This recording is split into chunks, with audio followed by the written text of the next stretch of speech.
Shalom saudari, kita ketemu lagi di dalam minggu yang diberkati. Karena saya percaya hari-hari ini Tuhan akan menjadi gembala buat kita yang memberikan tuntunan pimpinan. Sebab itulah gereja bukan hanya tentang kita tempat berkumpul bersama, bersekutu, tetapi juga tempat kita mendapatkan tuntunan dari Tuhan sebagai gembala kita. Dan dia akan menyampaikan tuntunannya, tetapi sebelumnya kita buka hati, kita siapkan di dalam doa, agar setiap tuntunan dan firman Tuhan ini datang sungguh dari Tuhan. Ya, Bapa di surga, terima kasih. Kami bersyukur kami selalu memiliki gembala agung yang menuntun, memimpin kami. Sebab itu hari ini kami buka hati untuk Tuhan berbicara, menuntun, memimpin kepada kegerakan dan apa yang sedang terjadi hari-hari ini. Karena kami tahu hari-hari ini tidak bisa kami lalui tanpa Engkau yang menyertai dan tanpa kami tahu apa yang sedang terjadi. Terima kasih, kami buka hati di dalam nama Yesus. Mari kita yang siap katakan, amin. Saudara-saudari, Tuhan hari-hari ini telah menyediakan season yang baru dalam kehidupan orang percaya. Dan saudara, season yang baru ini bukan berarti tahun yang baru, tetapi season yang baru adalah sesuatu, yaitu hal yang baru yang Tuhan siapkan buat kita, yang berbeda dari sebelumnya. Dan biasanya apa yang Tuhan siapkan selalu lebih baik daripada yang sebelumnya, saudari. Firman Tuhan, kita tahu bahwa firman Tuhan di dalam Yesaya, saya akan masuk aja ya, season yang baru ini, firman dalam Yesaya, saudara, dikatakan, Yesaya 43 ayat 19, lihat, aku hendak membuat sesuatu yang baru yang sekarang sudah tumbuh. Belumkah kamu mengetahuinya? Aku hendak membuat jalan di padang gurun dan sungai di padang belantara. Saudara, saya mau katakan, hari-hari ini, Tuhan sudah memulai sesuatu yang baru di kehidupan kita, orang percaya. Namun sering kita tidak sadari. Apa yang baru, Pak? Kayaknya semua sama aja. Saudara-saudari, segala sesuatu di kehidupan orang percaya dimulai dengan iman. Sebab kita telah dibenarkan oleh darah Tuhan Yesus karya di salib. Dan firman Tuhan, orang benar akan hidup oleh iman. Iman bukan karena apa yang Anda lihat, iman karena Anda percaya apa yang Tuhan sampaikan, firmankan. Nah, firman Tuhan yang dia berikan kepada kita sebagai tuntunan, karena gembala, seorang gembala, ataupun Allah sebagai Yesus sebagai gembala agung, selalu memperdengarkan suaranya. Bukan hanya untuk membuat Anda sadar, tetapi juga membuat Anda tahu harus melangkah kemana. Itu dia makna, salah satu makna daripada domba-dombaku mendengar suaraku. Artinya, dia selalu memberikan tuntunan. Dan itu bisa kita dengar. Tapi masalahnya, kita sering gak sadari, saudari. Kita gak sadari bahwa Tuhan sedang membuka season baru, season yang barunya itu yang luar biasa. Apa yang Tuhan berikan dalam season yang baru selalu lebih baik dari yang sebelumnya, saudari. Ya? Nah, pertanyaannya kembali tadi, kenapa kita gak sadar? Firman Tuhan kasih tahu lagi firman-Nya di dalam Imamat 26 ayat 10. Kamu masih makan hasil yang lama dari panen yang lampau, dan hasil lama itu akan kamu keluarkan untuk menyimpan yang baru. Artinya begini, Anda dan saya harus menyediakan tempat untuk yang baru itu datang. Seringkali kita masih menyimpan yang lama, kegagalan yang lama.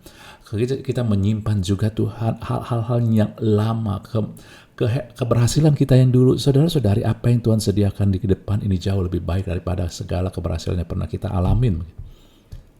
Kalau Anda merasa juga, masa peak Anda, masa top Anda sudah lewat, saya akan katakan bahwa belum. Apa yang tersedia di depan jauh lebih baik. Itulah yang Tuhan bilang, hal yang baru, saudara-saudari. Masalahnya adalah kita harus memberikan tempat untuk yang baru itu datang. Saudara, dalam kehidupan para rasul ataupun gereja Tuhan, awal yang mula-mula, ini pun terjadi, saudari. Tuhan sedang membuat sesuatu yang baru, tetapi ada hal-hal yang harus mereka kosongkan dulu. Hal-hal yang mereka harus singkirkan dulu agar yang baru datang.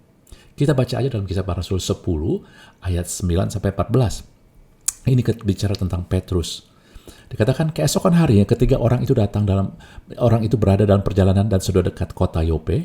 3 orang ini adalah utusan dari Cornelius, yaitu perwira Romawi yang takut akan Tuhan.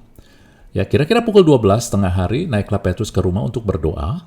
Saudara, ini kebiasaan pada Petrus, dia berdoa Orang Israel berdoa sehari 3 kali. Ia merasa lapar dan ingin makan. Apakah Anda sering ketika doa Anda lapar? Ya, tetapi sementara makanan disediakan, tiba-tiba rohnya diliputi kuasa ilahi. Saudara, ini bukan godaan, tetapi ini adalah sesuatu yang Tuhan mau bicara kepada Petrus, karena Tuhan mau bicara juga tentang makanan, haram dan tidak haram. Maka itulah Tuhan gerakan untuk dia lapar. Tampaklah olehnya langit terbuka dan turunlah suatu benda berbentuk kain lebar yang bergantung pada keempat sudutnya, diturunkan ke tanah. Di dalamnya terdapat berbagai jenis binatang berkaki 4, binatang benjalar dan burung. Ya, saudara, binatang-binatang ini adalah binatang-binatang yang haram. Kedengaranlah suatu suara yang berkata, "Bangunlah hai Petrus, sembelilah dan makanlah." Tetapi Petrus menjawab, "Tidak Tuhan, tidak, sebab aku belum pernah makan sesuatu yang haram dan yang tidak tahir." Kedengaran pula kedua kalinya suara yang berkata padanya, "Apa yang dinyatakan Allah halal, tidak boleh engkau nyatakan haram." Hal ini terjadi sampai 3 kali, dan sesegera sesudah itu, terangkatlah benda itu ke langit.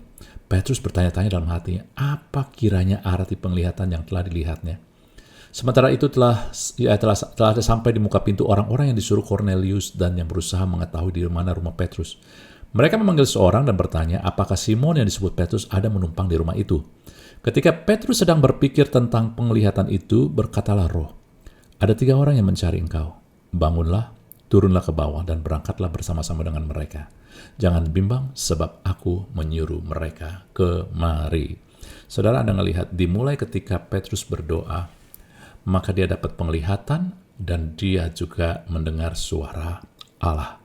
Saudara, hari-hari ini kita juga sudah bicara, kalau Anda melihat, ya, di dalam PA kita sedang bicara tentang doa. Doa akan membuat kepekaan rohani Anda dan saya bertumbuh. Amin ya? Nah, ini pun terjadi. Ini yang terjadi, saudari. Petrus yang diperlihatkan binatang-binatang yang haram, yang nggak boleh dimakan oleh orang Israel karena peraturan-peraturan Taurat. Tapi Tuhan bilang, apa yang dinyatakan halal oleh Allah, jangan boleh engkau nyatakan haram, saudara-saudari. Jadi Anda ngelihat, ketika pertama, ya, apa yang harus disingkirkan agar yang baru dapat tempat, saudari. Inilah yang dimulai menjadi tuntunan Tuhan buat kita. Di dalam kisah tadi, cerita tadi, ayat pasal 10 ayat 9 sampai ayat 13 dan 14, saudara, bukan 9. Kedengarkanlah olehnya suatu suara yang berkata, bangunlah hai Petrus, sembelilah dan makanlah. Tapi Petrus menjawab, tidak Tuhan, sebab aku belum pernah makan sesuatu yang haram dan tidak tahir. Saudara, Petrus selama ini selalu melihat tentang konsep hukum Taurat. Haram dan tahir, tidak tahir adalah konsep Taurat. Tetapi bukan hanya tentang makanan. Taurat adalah apa yang kita lakukan, itulah yang menghidupkan kita. Artinya kemampuan Anda. Makanya di dalam hukum Taurat, segala berkat itu tergantung dari kemampuan kita mentaati hukum Taurat, dari kemampuan kita bagaimana kita mampu hidup sungguh-sungguh benar di hadapan Allah. Amin ya. Itu ada di Galatia 3 ayat 12. Nah, saudara, jadi konsep hukum Taurat ini akan membuat, selama ini membuat Petrus saat itu memiliki label atas segala sesuatu. Oh, ini makanan haram, ini makanan halal. Oh, ini yang orang-orang kudus, ini orang-orang pilihan, ini bukan. Karena mereka orang Israel, mereka menganggap itu orang pilihan. Karena Cornelius orang Romawi, ini orang Gentile, orang bukan orang Yahudi, jadi warga negara kelas 2 di kerajaan Allah. Dan keselamatan bukan buat mereka, saudari. Ya? Nah, itulah. Nah, saudara-saudari, ini terjadi. Ya? Banyak sekali kita mengikuti, tanpa kita sadari, mengikuti label yang diberikan dunia berdasarkan kemampuan kita. Dunia akan melabelkan Anda dan saya, dan label itu akan bercokol di pikiran kita. Dunia paling umum, dunia akan melabelkan kita berdasarkan kepemilikan, waktu, prestasi. Apa maksudnya, saudari? Dunia akan melabelkan Anda berharga atau tidak dari kepemilikan. Kalau Anda cantik, kepemilikan wajah yang cantik, yang ganteng, wow, Anda luar biasa. Kepemilikan, kalau Anda punya harta banyak, Anda punya banyak aset, dana di bank Anda, tabungan bank Anda itu berlimpah-limpah. Wow, Anda luar biasa. Lalu juga tentang waktu, dunia akan melihat, kalau Anda masih muda, waktu masih banyak, tapi kalau Anda sudah usia, susahlah untuk maju, susah untuk berusaha lagi, susah untuk mulai lagi. Benar, saudara?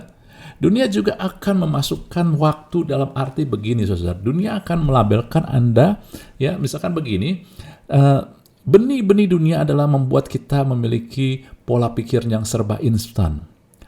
Waktu menjadi patokan buat Anda berkenan nggak sama Tuhan. Kalau doa Anda, hidup Anda cepat nanjak, maka Tuhan berkenan. Demikian juga kalau Anda punya banyak, Tuhan berkenan. Dunia akan memberikan label Anda begitu. Anda punya banyak, Anda punya, terus juga Anda cepat dapatnya, oh iya Anda berkenan. Dan masuk waktu, kalau Anda masih muda, gitu ya, itu masih banyak waktu. Kalau Anda sudah tua, nggak mungkin untuk mulai sesuatu yang baru. Lalu dunia akan melihat kepada label prestasi. Kamu orang yang mampu bersaing. Kamu orang yang punya kemampuan, kamu punya posisi yang tinggi karena prestasi, saudara. Mereka sangat tergila-gila melabelkan ini dia sang juara. Kenapa? Karena prestasinya mengalahkan siapa? A, B, C. Dan itulah dunia. Hasilnya akan ada sesuatu senantiasa berubah. Kepemilikan bisa berubah. Waktu dulu Anda muda, sekarang jadi tua. Waktu tambah tinggal dikit, bukan?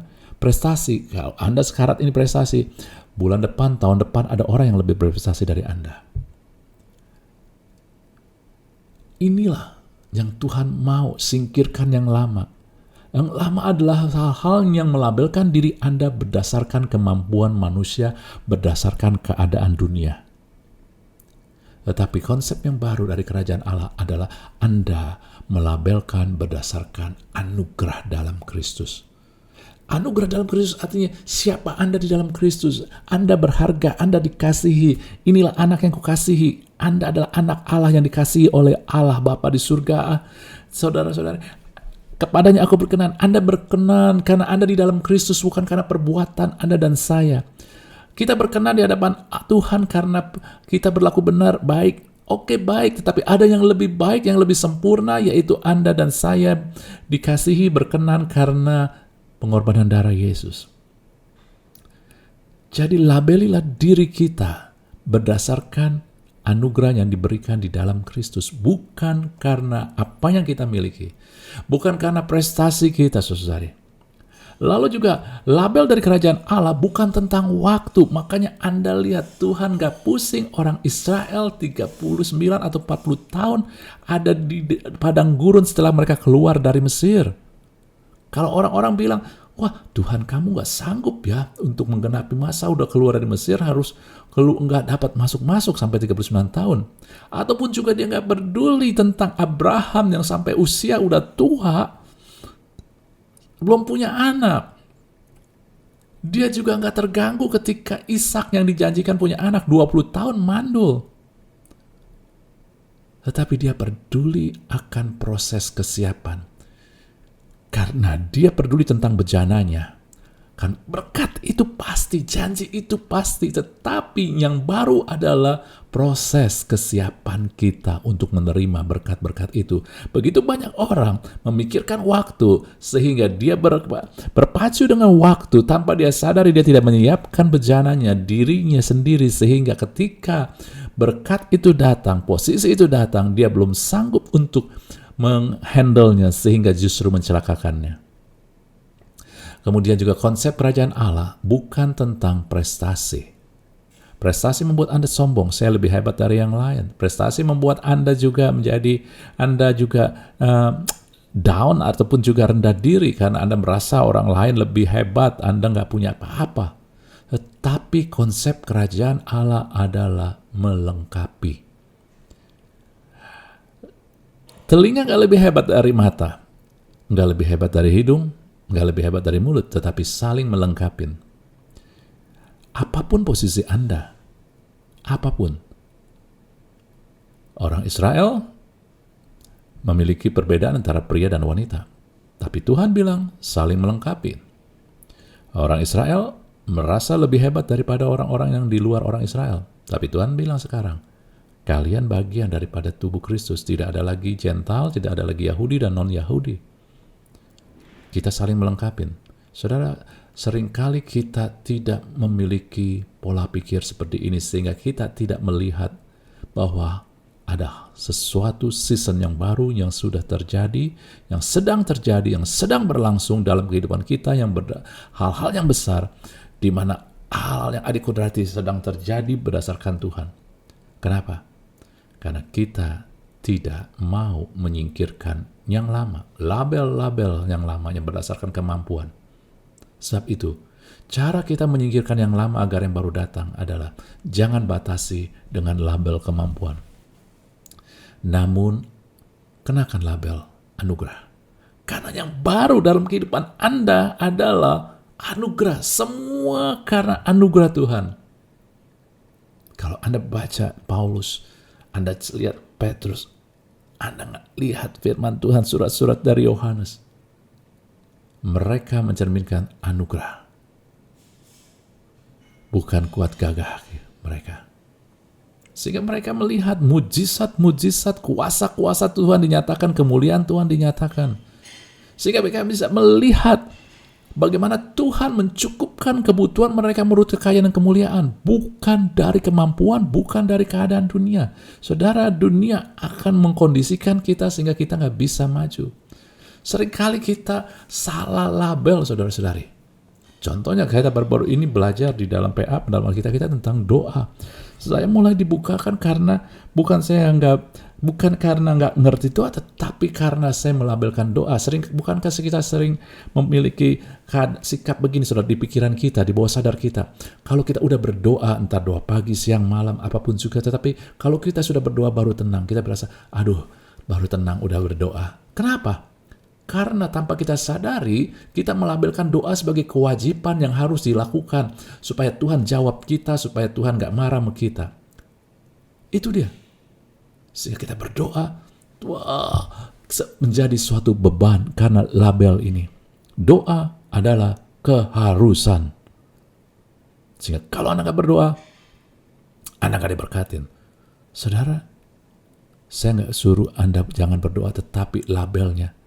Sekarang Tuhan bukakan buat saya, doa adalah privilege orang percaya. Artinya doa adalah hak istimewa yang memberikan kita memerintah bersama Dia, yang melihat anugerah Kristus, yang juga melihat hal-hal yang roh. Anda ngelihat tadi Petrus sendiri dibukakan tentang hal-hal yang roh ketika dia berdoa, saudara-saudari. Saya mulai melabelkan bahwa doa adalah privilege, hak istimewa. Kenapa? Karena begitu banyak yang Tuhan sediakan, keuntungan yang saya terima ketika saya berdoa. Jadi rugi kalau nggak saya berdoa.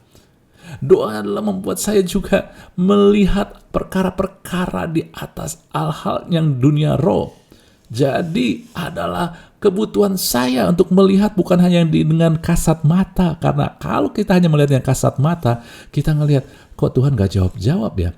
Hal Daniel ketika dia berdoa sejak hari pertama Tuhan sudah jawab, tetapi selama 21 hari dia nggak melihat secara fisik, secara kasat mata jawaban itu. Padahal secara yang roh sejak hari pertama sudah dijawab. Saudara, bagaimana kalau Anda bisa melihat apa yang terjadi dalam roh? Ketika Anda mulai ngerti, maka kita tidak akan mudah menyerah di dalam doa walaupun belum melihat jawaban. Amin. Saya tidak ngelihat. Bagaimana kadang label itu justru membatasi hal yang baru, hal-hal yang Tuhan sediakan buat kita. Saudara, doa adalah hal anugerah buat Tuhan. Anugerah dari Tuhan buat kita. Ibadah, datang ke gereja, bersekutu dengan percaya adalah anugerah dari Tuhan. Memberi, itu adalah anugerah, bukan beban, bukan keharusan, bukan supaya Tuhan berkati kita. Memberi adalah anugerah. Karena memberi adalah membuat kesempatan untuk kita Terus, karena begini saudara, setiap pemberian Allah ada yang untuk kita makan, ada yang untuk kita tabur. Kalau kita ada tabur, artinya apa? Ada hal lagi yang berkelanjutan. Memberi adalah membuat saya bisa melihat buah-buahnya lagi. Bukan tentang uang, kalau Anda memberi uang akan buahnya uang. Bukan hanya itu, tetapi begitu banyak lagi. Banyak orang-orang percaya tidak menyadari bahwa memberi bukan dari kelimpahan. Memberi, kalau dari kelimpahan, itu berarti hanya kewajiban.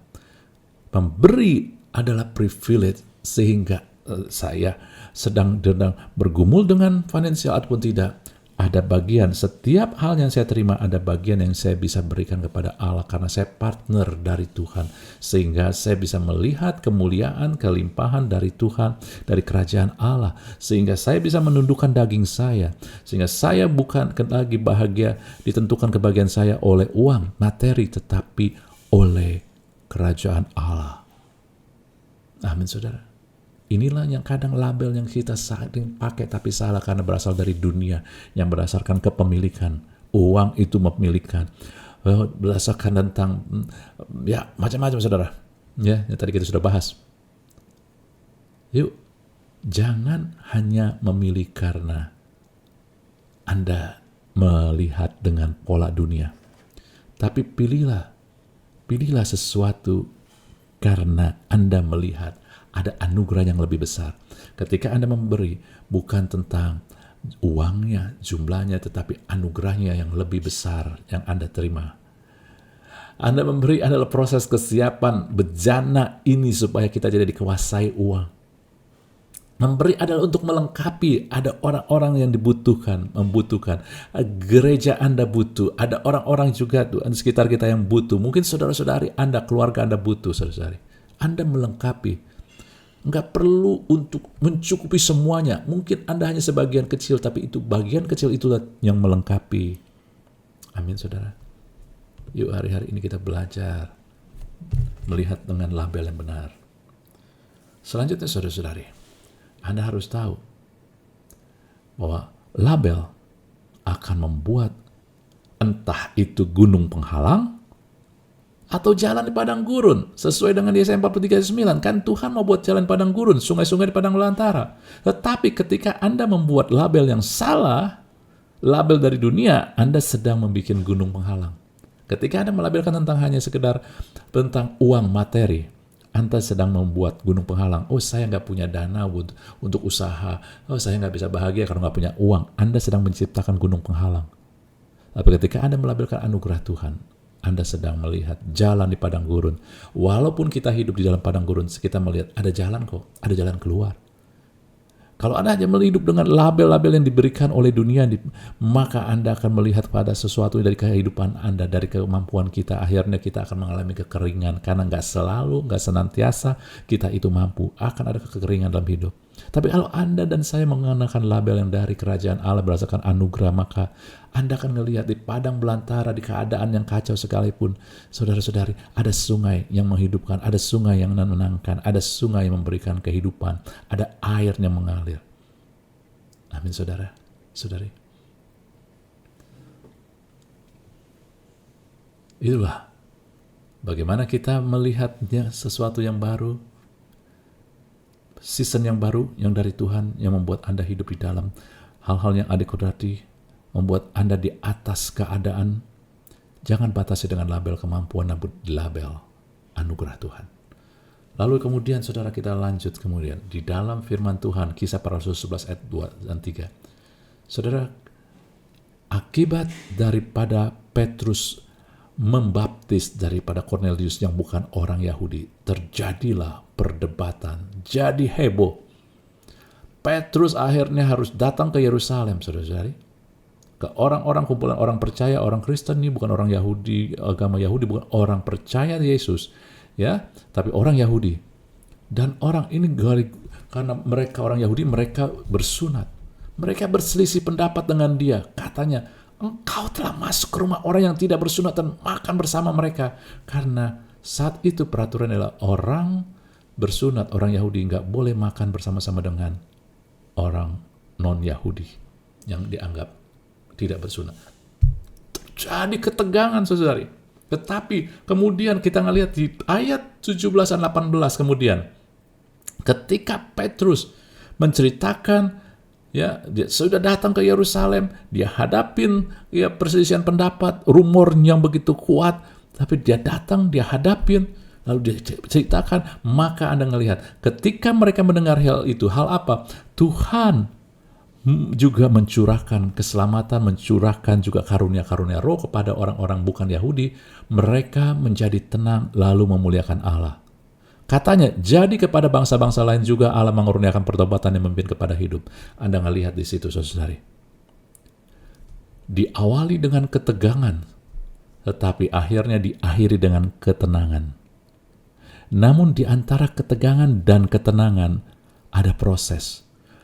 Petrus mau bersusah payah karena dia dengar ketika ada di Yope, mulai dari Yope ada berita-berita sampai ke Yerusalem di mana pusat daripada orang-orang percaya saat itu. Bagaimana Petrus melanggar katanya, karena selama ini mereka mempercayai bahwa keselamatan hanya bagi orang Yahudi. Dan Petrus mau menghadapi ketegangan itu. Dia datang jauh-jauh dari Yope ke Yerusalem. Dia kasih terangin, dia tenangkan, dia terangin, dia bawa saksi. Artinya dia ngikutin proses, saudari. Apa yang terjadi adalah dari ketegangan menjadi ketenangan. Saudara, Anda tahu bahwa akibat daripada Petrus ini yang dipimpin oleh Tuhan dan Petrus mau menghadapi proses ini, maka gereja Tuhan berkembang, bertumbuh. Ketika Anda mengizinkan hidup ini di dalam momen-momen masa-masa dan kita berani menghadapi masa-masa yang gak enak, yang tegang, itu sebenarnya sedang memperluas kita, sedang memperbesar kita. Nah, kembali kita ngelihat di sini, saudara, kenapa orang Israel saat itu berselisih pendapat? Karena mereka saat itu mempercayai pandangan sempit yang membatasi. Pandangan-pandangan yang eksklusif. Pandangan-pandangan yang merasa mereka lebih baik dari yang lain. Saudara, seringkali yang membatasi Tuhan bekerja dalam hidup kita karena kita merasa lebih baik dari yang lain. Anda dan saya mungkin lebih baik dari pembunuh, tetapi Anda bukannya, kita nggak pernah memenuhi syarat untuk menjadi yang layak di hadapan Tuhan. Kita layak hanya karena anugerah darah Tuhan Yesus yang menguduskan, yang melayakkan kita. Orang-orang Yahudi saat itu mempercayai pandangan sempit bahwa mereka lebih baik, keselamatan hanya bagi mereka.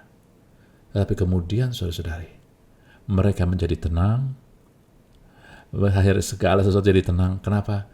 Karena mereka mulai mempercayai anugerah Allah yang memperbesar, memperluas kapasitas mereka, yang memperluas, memperbesar kerajaan Allah dan gereja Tuhan, yang di mana mereka pun menjadi bagian daripada tersebut, saudari. Namun kita ngelihat dari pandangan sempit yang membatasi sampai kepada mempercayai anugerahnya memperluas, ada proses ketegangan, ada proses yang Tuhan lakukan. Saudara-saudari, saya ingat apa yang terjadi ini dimulai di Yopa. Ya, Yopa ini ada satu saat ada seorang hamba Tuhan lain yang pernah ada di Yopa. Siapa itu? Yunus. Dalam kitab Yunus, itu Yunus ada di, kalau bahasa Indonesia Yapa, tapi sebenarnya itu Yopa. Saudara, sama di tempat yang ini. Pada saat itu Tuhan suruh Yunus ke Niniwe. Tetapi Yunus lari ke Yopa. Karena dia mengatakan dia mempunyai pandangan sempit yang membatasi bahwa orang Niniwe itu jahat, harus dibinasakan. Pandangan sempit ini membatasi rancangan Allah, rencana Allah. Saudara, seringkali kita mempunyai pandangan sempit. Pandangan sempitnya bagaimana? Lah, saya sih orang miskin, nggak bakal bisa maju lah, nggak bakal bisa jadi, nggak bisa lah jadi bisa punya pegawai banyak, bisa mengerjakan orang, bisa jadi berkat banyak. Lah saya hanya anak tukang cuci gosok, nggak mungkin lah saya bisa jadi sekolah tinggi. Saya nggak saya itu hanya lulusan SD, SMP, nggak bisa lah saya bersaing. Saya pandangan sempitnya membatasi. Wah, saya sudah usia lah, udah nggak bisa usaha lagi. Nah, pandangan sempitnya lain, saya nggak punya background untuk usaha ini, nggak bisa saya jalankan. Saudara, saudari, memang mungkin kita nggak bisa langsung melakukannya, karena kita harus melalui proses. Proses itulah di mana Anda mau belajar. Proses itulah Anda ketika walaupun Anda nggak punya pendidikan, tapi Anda datang, Anda belajar dari buku-buku, Anda dengerin dari sumber-sumber di internet, daripada Anda melihat internet hanya untuk game, untuk nonton, Anda mulai belajar. Itulah proses, kadang nggak enak. Kadang membuat kita juga tegang, diuber-uber waktu, dikejar-kejar waktu. Tapi itulah yang memperluas. Saudara-saudari, saya nggak menyediakan waktu untuk belajar firman Tuhan, untuk belajar baca, untuk belajar cari tahu. Dan itu nggak gampang. Kadang-kadang saya dibatasi dengan hal-hal yang lain. Ada urusan-urusan yang lain, ada hal yang harus diatur. Saudara, kalau saya nggak belajar untuk ngikutin proses, maka saya nggak akan melihat anugerah yang luar biasa di dalam kebenaran firman Tuhan. Ingat itu. Pandangan yang sempit ini juga kadang-kadang datang dari dunia. Benih-benih dunia. Kadang-kadang kita nggak sadar, saudari. Waktu dalam PA tentang doa, kita belajar bahwa bagaimana iblis itu pencuri yang ulung. Dia mencuri, tapi dia pencuri yang ulung, yaitu dengan cara kita tidak menyadari sedang dicuri. Dia kasih benih. Anda sadar nggak bahwa benih-benih yang ditaruh oleh dunia, salah satu adalah benih instan. Serba cepat, mau serba cepat. Kita nggak sabar tuh kalau nggak cepat. Akhirnya, saudara-saudari, kalau kita usaha langsung mau berhasil, kita mulai langsung berhasil. Kita maunya cepat, serba instan, dapat duit cepat. Saudara, hal-hal yang instan akhirnya membuat kita melihat kepada yang salah. Banyak dari kita memilih yang instan, artinya begini, kita lebih memilih pilihan-pilihan yang dimana uangnya banyak, daripada kesempatan untuk kita expand, berkembang. Saya mau kasih tahu buat saudari, ketika kita hanya mementingkan uang, dan itu adalah dari konsep dunia, karena kita mau cepat, mau nyaman, maka kita nggak akan tertutup dengan kesempatan untuk melihat yang membuat kita expand, bertambah luas, bertambah pengaruhnya, saudara-saudari. Saya mau katakan ini karena bagi sebagian orang, banyak orang saya katakan, mereka hanya sekedar mencari pekerjaan mana yang menghasilkan uang lebih banyak, tanpa melihat pekerjaan mana yang membuat saya bisa bertumbuh lebih, sehingga nanti ke depan, nggak seketika ke depan, saya akan lebih berkembang, saya akan lebih punya dampak. Bahkan ke depan saya akan dapat finansial yang lebih daripada apa yang sekarang saya terima kalau saya hanya sekedar memilih yang uangnya banyak. Benar, saudara? Saya ingat suatu ketika waktu saya masih kuliah, saya punya teman dari orang Bandung, namanya Edward. Saudara, apa yang saya mau katakan begini. Edward ini lulus SMA, dia nggak punya terlalu banyak uang. Tapi yang luar biasanya dari dia, saya teman baik dengan dia. Dia punya cita-cita, dia punya kemauan untuk nggak dibatasin. Dia mau untuk kuliah di tempat yang artinya tempat yang bagus, di jurusan yang bisa membuat dia berkembang. Tapi dia nggak punya uang. Tapi dia mau ikutin proses. Saudara, dia usaha. Dia mulai usaha. Dia jual komputer. Dia ambil dari orang, dia jual. Saudara, berapa tahun, sampai saya nggak salah 4 tahun dia kumpulkan uang, akhirnya dia bisa beli mobil, tapi dia punya hasrat untuk kuliah, dan akhirnya itu dia lewatin proses itu. Dia nggak mau hanya sekedar uang yang instan, karena usaha dia udah mulai maju. Dia punya toko komputer akhirnya, dia punya mobil, tapi kemudian dia jual semua karena dia melihat bahwa dia mau expand lebih luas. Dia jual semua, kemudian dia kuliah. Dia kuliah di luar, di Australia, saudara. Akhirnya dia lulus, sarjana komputer, saudara-saudari. Jadi sarjana komputer, dan dia sekarang tinggal di sana. Punya kehidupan yang jauh lebih baik dari kalau hanya dia sekedar hanya memiliki toko, saudara. Saat itu yang sudah itu juga cukup mapan. Saudara, kadang kita memilih yang serba instan saja. Udah ada kok, kenapa enggak? Ya, sekarang harus memilih di mana kita bisa bertumbuh, saudara. Amin. Oleh sebab itu, saudara-saudari, jangan percaya keterbatasan. Jangan membatasi diri. Jangan mempercayai pandangan sempit yang membatasi. Namun, beri tempat untuk kita memilih proses yang bisa memperluas kita. Amin. Sebab kadang-kadang, saudara, bukan keadaan yang membatasi kita itu untuk maju, tetapi pandangan sempit kita tentang diri kita yang menghindari proses.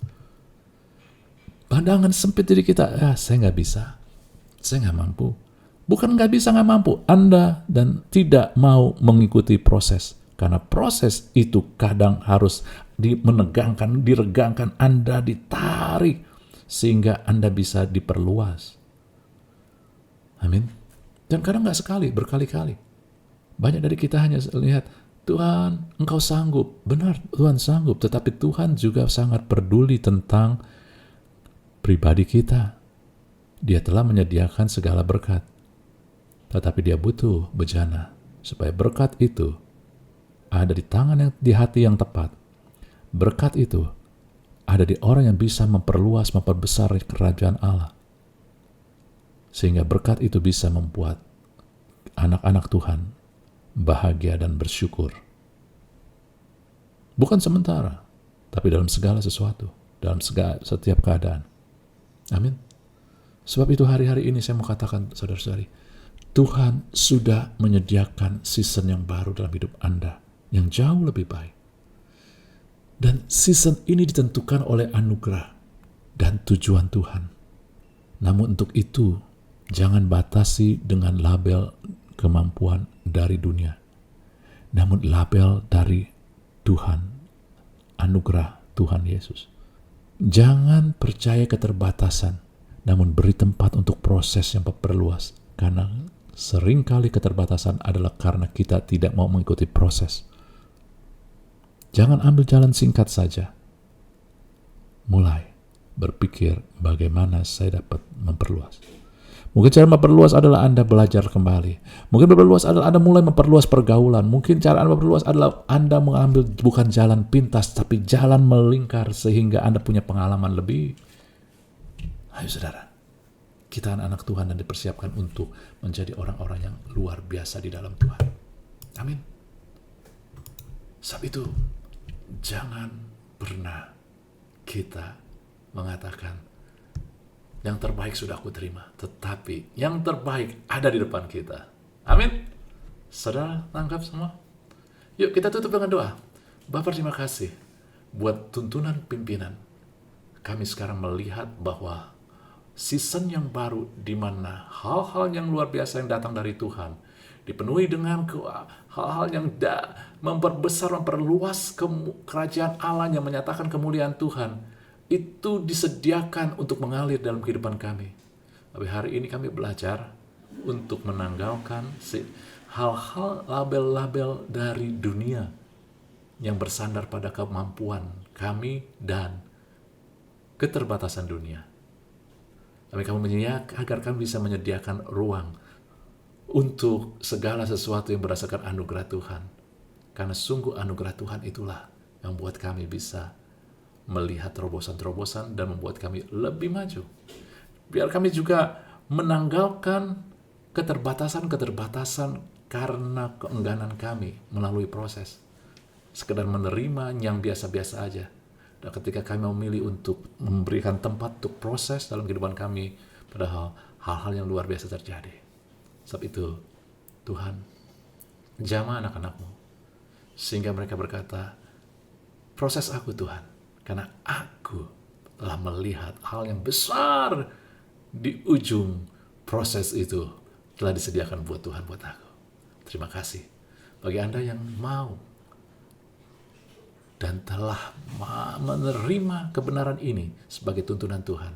Saya berdoa buat Anda, Bapa di surga, terima kasih, ini anak-anak-Mu yang menerima tuntunan Tuhan, dan bagi mereka aku berkata, terbuka mata iman mereka untuk melihat bahwa season yang baru dalam hidup mereka sedang terjadi di dalam nama Yesus. Mari kita yang percaya katakan, amin. Tuhan berkati kita semua.